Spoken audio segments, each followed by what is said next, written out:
যুক্তরাষ্ট্র ও ইরানের দীর্ঘদিনের বিরোধ মেটাতে আবারও শুরু হতে যাচ্ছে কূটনৈতিক তৎপরতা। ইসলামাবাদে প্রথম দফার বৈঠক কোনো সমাধান ছাড়াই শেষ হলেও দ্বিতীয় দফায় বসার ইঙ্গিত দিয়েছে দুই পক্ষই। তবে এবারের আলোচনার শুরুর আগে তেহরানের সামনে দুটি বড় শর্ত দিয়েছে ওয়াশিংটন। সাধারণ মানুষের চিন্তা, এই আলোচনার মাধ্যমে সংঘাতের অবসান ঘটবে নাকি পরিস্থিতি আরও জটিল হবে।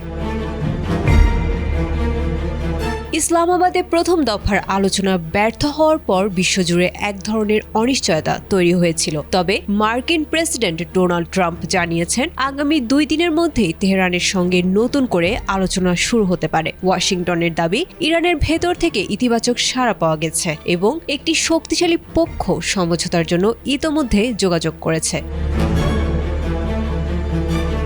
তবে আলোচনার টেবিলে ফেরার আগে যুক্তরাষ্ট্র এবার বেশ শক্ত অবস্থান নিয়েছে। এনডিটিভির এক প্রতিবেদন থেকে জানা গেছে, যুক্তরাষ্ট্র ইরানের সামনে দুটি শর্ত রেখেছে। প্রথম শর্ত হিসেবে বিশ্ব বাণিজ্যের অন্যতম গুরুত্বপূর্ণ পথ হরমুজ প্রণালী সম্পূর্ণ খুলে দেওয়ার দাবি জানিয়েছে ওয়াশিংটন। সাথে স্পষ্ট করে বলেছে, ইরান যদি এই জলপথে কোনো বাধা তৈরি করে তবে পারস্পরিকতা নীতি অনুযায়ী ইরানের জাহাজ চলাচলও বন্ধ করে দেওয়া হবে।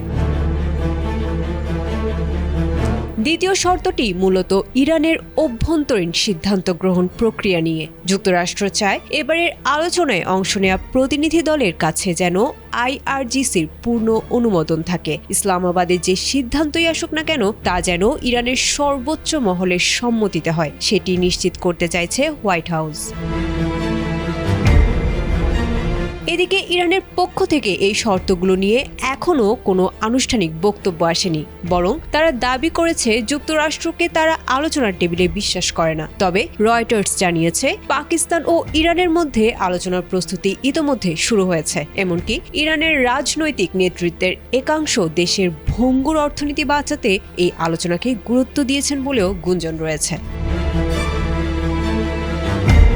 গত 28 ফেব্রুয়ারি থেকে চলা সংঘাতের পর বর্তমানে 14 দিনের যুদ্ধবিরতি চলছে। এই সময়ের মধ্যে কোনো চুক্তিতে পৌঁছানো না গেলে পরিস্থিতি আবারও উত্তপ্ত হওয়ার আশঙ্কা রয়েছে।